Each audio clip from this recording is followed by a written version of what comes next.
प्रकार का होता है। एक तो होता है मुख्तियारनामा खास, दूसरा होता है मुख्तियारनामा आम। आइए जरा इन्हें समझ लेते हैं। पहला है मुख्तियारनामा खास। यह पावर ऑफ अटर्नी एक विशेष प्रकार की होती है जो किसी निश्चित समय अवधि के लिए लिखी जाती है या फिर किसी कार्य के पूर्ण होने तक लिखी जाती है और उसके पश्चात यह पावर ऑफ अटर्नी को रद्द कर दिया जाता है। निश्चित की गई समय अवधि के बीत जाने पर ऐसी पावर ऑफ अटर्नी स्वतः रद्द हो जाती है। निश्चित किए गए उद्देश्य के पूर्ण हो जाने पर भी ऐसी पावर ऑफ अटर्नी स्वतः ही रद्द हो जाती है। अर्थात मुख्तियारनामा खास जो होता है किसी एक काम के लिए ही होता है। मान लीजिए किसी मकान को बेचना है या किसी जमीन को बेचना है। अब आप किसी दूसरे शहर में रहते हैं, आप खुद नहीं आ पा रहे हैं, तो आप ये पावर क्या है किसी दूसरे व्यक्ति को दे देते हैं कि भाई तू जा यार मेरी साइड से उस जमीन को जाके बेच दे। इस चीज की पावर मैं तुझे देता हूं, अर्थात पावर ऑफ अटर्नी मैं तुझे देता हूं। या फिर कह सकते हैं कि इस बात का मुख्तियारनामा लिख देता हूं कि इस मकान को बेचने का मेरी ओर से अधिकार मैं तुझे देता हूं। तो यहाँ पे क्या है, सिर्फ एक ही काम हो रहा है। वह काम क्या है? मकान को बेचना। तो किसी एक काम को करने के लिए जब हम किसी व्यक्ति को नियुक्त करते हैं तो वह कहलाता है मुख्तियारनामा खास, स्पेसिफिक पावर ऑफ अटर्नी या विशेष अधिकार पत्र, जो कि सिर्फ एक काम को करने के लिए निष्पादित किया जाता है। और जैसे ही वह काम खत्म हो जाता है, मान लीजिए मकान बिक जाता है, तो यह मुख्तियारनामा जो आपने निष्पादित किया है यह अपने आप स्वतः ही क्या है, रद्द हो जाएगा।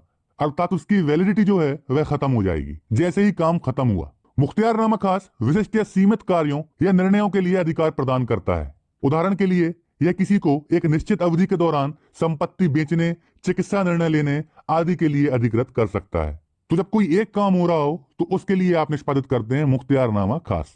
दूसरा होता है मुख्तियारनामा आम। मुख्तियारनामा आम वह होता है जिसके अंतर्गत मालिक द्वारा अपने समस्त अधिकारों को किसी दूसरे व्यक्ति को हस्तांतरित कर दिया जाता है।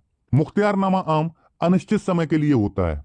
इस मुख्तियारनामा आम में स्थायी किए जाने की शर्त भी लिख दी जाती है। अर्थात जब एक से अधिक कार्य करने के लिए यदि आप किसी व्यक्ति को नियुक्त करते हैं तो उस नियुक्त करने वाली बात को आप एक पेपर पर लिखते हैं कि एक से अधिक काम है। आप उन कामों को बताएंगे कि कौन कौन से काम है।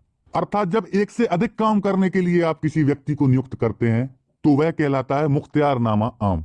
उसका नाम ही है आम, अर्थात जनरल, कई कार्य हो सकते हैं। और जबकि स्पेसिफिक में क्या है, लिखा है कि खास, विशेष, कि किसी विशेष काम के लिए ही निष्पादित की जा रही है। लेकिन आम में क्या है, कई काम आ जाते हैं। जब कई काम करने के लिए आप किसी व्यक्ति को नियुक्त करते हैं तो वह कहलाता है मुख्तियारनामा आम। मुख्तियारनामा आम जो होता है यह अनिश्चित समय के लिए होता है, अर्थात इसकी कोई वैलिडिटी नहीं होती।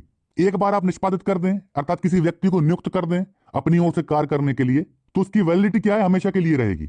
लेकिन यदि आप चाहते हैं कि हमेशा के लिए ना हो तो आप उस मुख्तियारनामा में समय सीमा भी लिख दें कि इतने कार्य हैं, इनको करने के लिए अपनी ओर से मैं इस व्यक्ति को नियुक्त करता हूं। जैसे ये कार्य समाप्त हो जाएंगे ये मुख्तियारनामा आप अपने आप रद्द हो जाएगा या इसकी सीमा खत्म हो जाएगी। यह बात आप उसमें जोड़ सकते हैं। तो सीधी सी बात है, एक से अधिक कार्य करने हो तो आप निष्पादित करेंगे मुख्तियारनामा आम। जब एक ही कार्य करना हो तो आप निष्पादित करेंगे मुख्तियारनामा खास।